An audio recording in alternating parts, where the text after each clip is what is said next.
আজানের সময় পেশাব পায়খানা করা যাবে কিনা? অনেক জায়গায় লেখাটা দেখেছি ফু দিয়ে মোমবাতি বন্ধ করলে দারিদ্রতা আসে। এটা কি সঠিক? জন্ম নিয়ন্ত্রণ জায়েজ আছে কিনা? সঠিক নিয়ম বললে উপকৃত হবে। গাছের মেহেদি পাতা কি পায়ের নখে দেওয়া যাবে? স্বপ্নদোষ এটা হয়েছে কিনা আমি শিওর নই বা মনে নেই, তাহলে কি করা দরকার? বাচ্চারা অনেক সময় নিজের ছায়ার সাথে খেলা করে, এটা কি কোনো ক্ষতির সম্ভাবনা আছে? বাতের ব্যথার জন্য এক জাতীয় পাথরের মতো দেখতে এক প্রকার বস্তু লাগানো ব্রেসলেট যা হাতে ব্যবহার করা হয় আবার পায়ে কালো রাবারের মতো ব্যবহার করা হয় সম্পর্কে হুকুম কি? 4 রাকাত সুন্নাত নামাজে প্রত্যেক রাকাতে সূরা ফাতিহার পর কি সূরা মিলাতে হবে? ওযু করে ফেরার পথে পুরুষ লোকের সাথে দেখা হলে বা কথা বলতে হলে তারপর নামাজ হবে কিনা, নাকি আবার ওযু করতে হবে? প্রিয় দর্শক, ইতিমধ্যে যে সমস্ত প্রশ্ন আমাদের সামনে চলে এসেছে তার মধ্যে থেকে প্রথম যে প্রশ্নটি আমি দেখতে পাচ্ছি তা হলো, কাজী রিয়াদ আপনি জানতে চাইছেন বাচ্চারা অনেক সময় নিজের ছায়ার সাথে খেলা করে, এটা কি কোনো ক্ষতির সম্ভাবনা আছে?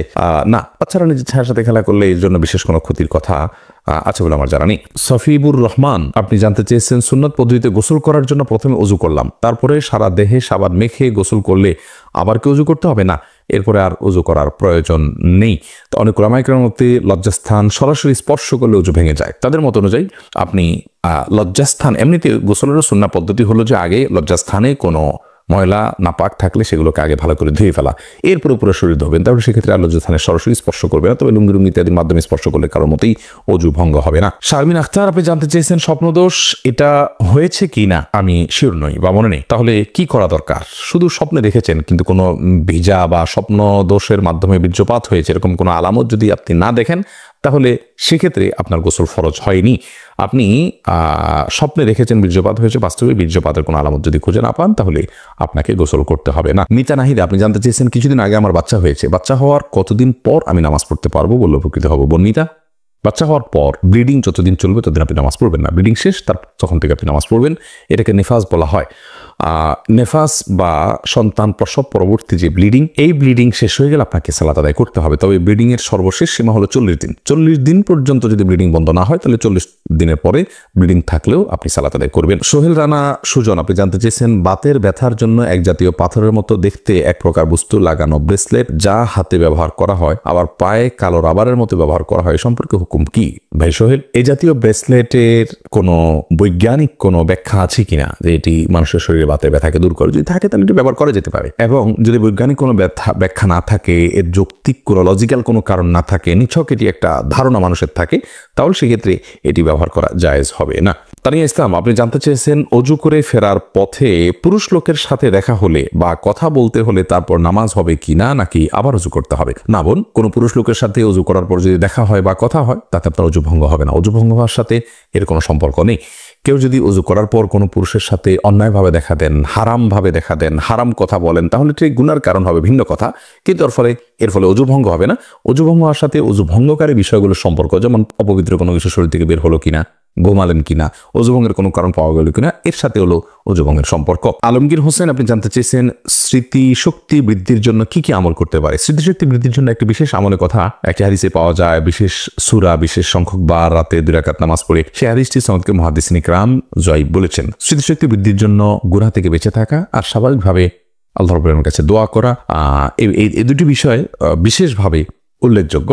আর নির্দিষ্ট করে বিশুদ্ধ হাদিসে স্মৃতিশক্তি বৃদ্ধির জন্য কোনো আমলের কথা বলা হয়েছে বলে আমাদের জানা নেই। মেহনাজ পারভিন আপনি জানতে চেয়েছেন অনেক জায়গায় লেখাটা দেখেছি ফু দিয়ে মোমবাতি বন্ধ করলে দারিদ্রতা আসে, এটা কি সঠিক? এটি কুসংস্কার। ফু দিয়ে মোমবাতি বন্ধ করা জায়েজ না। ফু দিয়ে মোমবাতি বন্ধ করলে দারিদ্রতা আসে এরকম কোনো বিশ্বাস রাখা জায়েজ নেই। দারিদ্রতার সাথে এগুলোর কোনো সম্পর্ক নেই, এগুলো কুসংস্কার, এমনটি বিশ্বাস করা যাবে না। এটি বিশ্বাস ছোট শিরকের অন্তর্ভুক্ত হবে। বরং ফু দিয়ে মোমবাতি নেভাতে গেলে যদি আগুন ডানে বামে ছড়াতে পারে সে ভয় থাকে তাহলে ফু দিবেন না, হাত দিয়ে নেভাবেন, সেটি ভিন্ন বিষয়, কিন্তু এর কারণে দারিদ্রতা আসে এরকম কথা সঠিক নয়। হালিমা বেগম জানতে চেয়েছেন গাছের মেহেদি পাতা কি পায়ের নখে দেওয়া যাবে? কোনো অসুবিধা নেই। অনেকে মনে করেন যে মেহেদি পাতা পায়ে দেওয়া যাবে না, যেটি দাড়িতে দিতে হয়, চুলে দিতে হয়, এমন কোনো কথা নেই। তেলও তো দাড়িতে চুলেতে দিতে হয়, পানিও তো আমরা মাথায় দিই, সেটা আবার পায়েও দিই। অতএব এটা কোনো কথা নেই, এমন কোনো কথা নেই যে মেহেদি পাতা পায়ে দেওয়া যাবে না, নখে দেওয়া যাবে না। আরিফিন আহমেদ সাগর আপনি জানতে চাইছেন চিংড়ি মাছ খাওয়া জায়েজ হবে কিনা? জি, চিংড়ি মাছ খাওয়া জায়েজ আছে। এটাকে একসময় আমরা মাকরুহ বলতেন, এখন কেউই এটাকে আর মাকরুহ বলেন না, কারণ এটিও এক প্রকারের মাছ, যার কারণে এটি সম্পূর্ণ জায়েজ এবং হালাল। ইসরাত আলিজা আপনি জানতে চেয়েছেন শরীরে কোনো অংশে ব্যান্ডেজ লাগানো থাকলে ফরজ গোসল হবে কিনা? যদি কোনো অংশে ব্যান্ডেজ লাগাতে হয়, ব্যান্ডেজ করাটা তার জন্য ক্ষতিকর হয়, অসুবিধার হয়, তাহলে সেক্ষেত্রে যে অংশে ব্যান্ডেজ লাগানো আছে ওই অংশ বাদে বাকি অংশে আপনি পানি ঢেলে যদি ধৌত করেন আর ব্যান্ডেজের উপরে শুধু ভিজা হাত দিয়ে মুছে নেন, তাহলে আপনার গোসল হয়ে যাবে।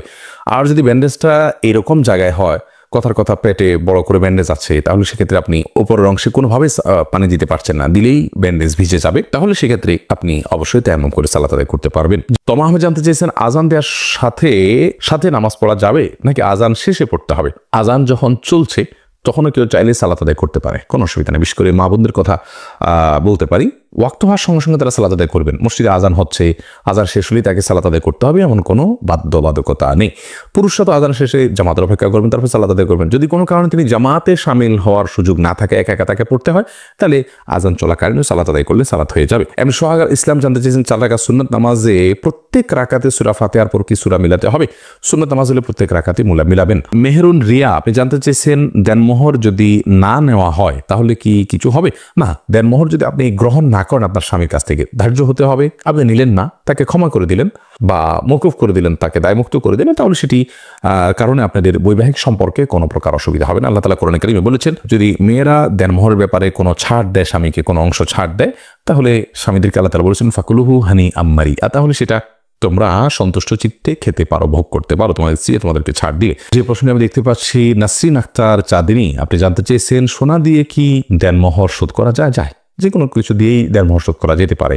এমনি মাহবুব রহমান জানতেছেন, একামতের সময় মুসল্লিরা কখন দাঁড়াতে হবে? একামতের সময় মুসল্লিদের নির্দিষ্ট কোনো বাধ্য করে দেওয়া হয়নি যে এই সময় দাঁড়াতে হবে। আমরা অনেকে মনে করি যে কাদাকামাদের সালা বললে তখন দাঁড়াতে হবে, অথবা হাইয়াল সালা হায়াল ফালা বললে তখন দাঁড়াতে হবে, এরকম কোনো কিছু কিন্তু আবশ্যক নয়। একামতের শুরুতে বা মাঝে যে কোনো পর্যায়ে মুসল্লি দাঁড়াতে পারবেন। মোহাম্মদ আবু জাহেদ আপনি জানতে চেয়েছেন, জন্ম নিয়ন্ত্রণ জায়েজ আছে কিনা, সঠিক নিয়ম বললে উপকৃত হব। জন্ম নিয়ন্ত্রণ করা ইসলামের শরীয়তের দৃষ্টিকোণ থেকে জায়েজ রয়েছে 2টি শর্ত সাপেক্ষে। প্রথম শর্ত হলো, সন্তান জন্ম নিলে সে কি খাবে বা তাকে আমি কি খাওয়াবো, এই মুহূর্তে আমার উপার্জন নেই, অথবা এই মুহূর্তে তার জন্ম হলে আমি অর্থ কষ্টে ভুগবো, এরকম সংখ্যা থেকে জন্ম নিয়ন্ত্রণ করা জায়েজ নাই। কারণ আল্লাহ রাব্বুল আলামিন কোরআনে কারীমে বলেছেন, লা তাকতুলু আওলাদাকুম খাশিয়াতা ইমলাক নাহনু নারযুকুহুম ওয়া ইয়াকুম, তোমরা তোমাদের সন্তানদেরকে কি খাওয়াবে এই চিন্তা থেকে হত্যা করে ফেলো না, কারণ আমি তাদেরকে এবং তোমাদেরকে উভয়কে রিজিক দান করব।